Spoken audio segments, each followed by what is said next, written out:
Hey guys, welcome to the last closer look video for Wave 10. At least so far, unless Fantasy Flight decides to announce more ships. Regardless, this will be looking at the Upsilon-Class Shuttle, the ship I am most excited for. I'm most excited for this ship for multiple reasons. Mostly because it's my favorite ship in all of Star Wars. I love the design of the ship. It looks sleek, it looks slender, it looks amazing.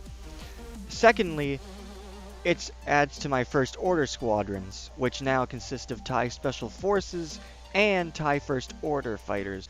Lastly, it is namely piloted by the Sith wannabe Kylo Ren, who is actually my favorite Star Wars character at the moment. So, without further ado, let's take our closer look at the Upsilon-Class Shuttle. First, we're going to go over the stats of the ship. The Upsilon-Class Shuttle has an attack value of 4, an agility value of 1, a hull value of 6, and a shield value of 6. I like this lineup simply because it gives me, as an Imperial pilot, it finally gives me another ship with an attack value of 4. Very exciting to me. On its action bar, it has focus, target lock, both to be expected, and, unexpectedly, coordinate. This is an unfamiliar action to me because it usually only applies to huge ships, but it's on a large ship now, and this action simply is select a ship at range 1 to 2, and it may perform a free action immediately. Next, the upgrade bar is systems upgrade, 2 crew slots, and 2 tech upgrades. Kylo Ren has a pilot skill of 6. He seems to be the only pilot that has an elite pilot slot. His ability reads, the first time you are hit by an attack each round, assign the I'll show you the dark side condition card to the attacker. The I'll show you the dark side condition card is as simple as this. When this card is assigned, if it is not already in play, the player who assigned it searches the damage deck for one card with the pilot trait and may place it face up on this card. Then shuffle the damage deck. When you suffer critical damage during an attack, you instead are dealt the chosen face-up damage card. When there is no damage card on this card, remove it. In layman's terms, I, being Kylo Ren, get to assign your ship any sort of pilot trait damage card, and then when you suffer critical damage, you are dealt that. And if I'm understanding this correctly, it says when you suffer critical damage during attack. So this even could apply to even if you still have shields up. It could go right under your shields and apply to your ship regardless. I very much like the I'll show you the dark side condition. Next, with a pilot skill of 4, we have Major Storm or Strom or something like that. He does not have an elite pilot upgrade. Next, with a pilot skill of 3, we have Lieutenant, who I believe to be Dorrance. We'll see what he does. I don't believe he'll have an elite pilot skill either. And lastly, our only non-unique pilot with a pilot skill of 2 is Starkiller, Captain, Officer, you take your pick. Lastly, we will go over our upgrade cards, as always. Firstly, we have 2 copies of Ion Projectors. Ion Projectors is simply this. After an enemy ship executes a maneuver that causes it to overlap your ship, roll 1 attack dice. On a hit or crit hit, the enemy ship receives 1 Ion token. Next, we have a card which I believe to say Operator Specialist. The only words we're given are after a range 1. No information on that, and I don't want to grossly assume anything. Next, what I believe to be Snapshot, simply the words we see are after an enemy ship executes a maneuver, you may do something. Next, we have Kylo Ren. Kylo Ren, Imperial only.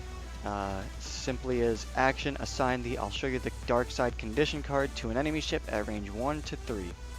Worth 3 points for a crew. pretty good for that condition that I mentioned earlier. Next is what I believe to be target synchronizer, target synchronization, one of those two. The text reads, what we can see reads, when at range 1 to 2, you have ship, target lock, attack, instructs, target lock, target. I truly don't know what this one's gonna do.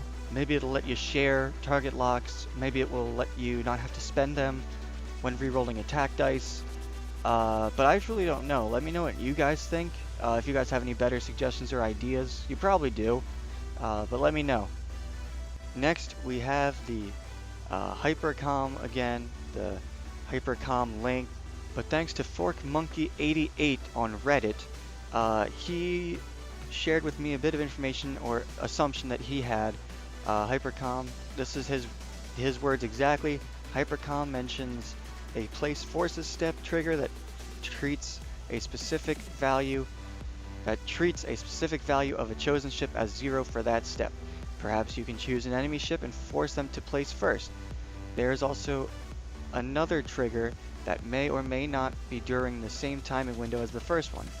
It mentions friendly ships at range 1, so we're likely looking at a friendly ship AoE ability, area of effect ability, in addition to a debuff of an enemy ship during the place forces steps. Thank you ForkMonkey88 for that insight. Yeah, the text reads things like that. Place forces steps, chooses to value as 0, and then mentions something about friendly ship at range 1. So AoE, maybe an enemy ship, forcing them to move or place first. We'll see. Next is a crew, General Hux. We don't have to assume who that is because it makes sense for him to be in this expansion. He's also Imperial only. He's a crew. And what his text reads is action. Friendly ship assign 1 of the chosen Fanatical Devotion card to 1.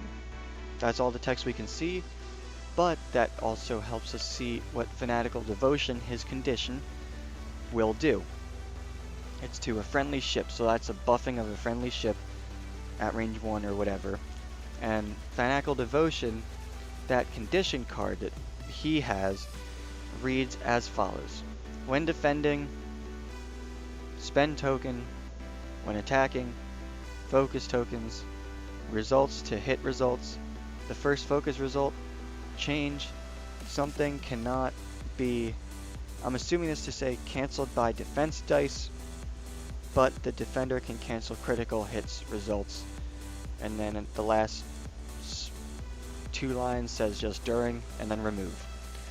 So I'm assuming this is a once per round ability. I'm assuming that'll say during cleanup phase, remove this token. And I believe this to be a sort of auto blaster turret ability where you're able to, the normal hits are not able to be canceled by defense dice, but they can cancel critical hits instead. But we'll see what that does. If so, that's exciting because you're able to do that to any ship. We'll have to see if General Hux's action says another friendly ship or just friendly ship, because if it's just to a friendly ship, any ship is friendly to themselves, so you could do this to yourself. Last, we have the title card, which is for the Upsilon Shuttle only. It reads, at the end of the combat phase, choose 1 unstressed ship at range 1 to 2. Its owner must assign a stress token to it, or assign a stress token to another ship at range 1 to 2 of you that player controls. Different wording, something I'm not used to, but it's very cool because you assign stress to any ship at range 1 to 2. Now the owner decides who gets the stress, so for 2 points, I think it's pretty good. I'm very excited for that one, to assign stress to whoever I want. But we'll see. It's very exciting. I can't wait till this one comes out. Again, it's my favorite ship in all of Star Wars. This paired with TIE Special Forces. Can't wait to see more of the First Order. So that does it for the Upsilon-Class Shuttle and for the Wave 10 closer look. Subscribe if you want to see more content. I'm going to be doing some Wave 9 builds, some ideas, some concepts for you guys next week. I'll either be going on to the Arc 170 or the Shadowcaster since I had a recommendation for that. So I'll be talking about possible builds for the ships, what I think about them. It'll just be a plain old discussion. If you're from Reddit, I'm not going to be posting my videos all the time on Reddit, so if you want to stay up to date on the videos that I post, please subscribe, leave a like if you liked it. If you have any constructive criticism, please leave it in the comments, whether it be on Reddit or YouTube. So that does it for this week, guys. I'll catch you on Monday with Wave 9, but until then, stay cool, YouTube.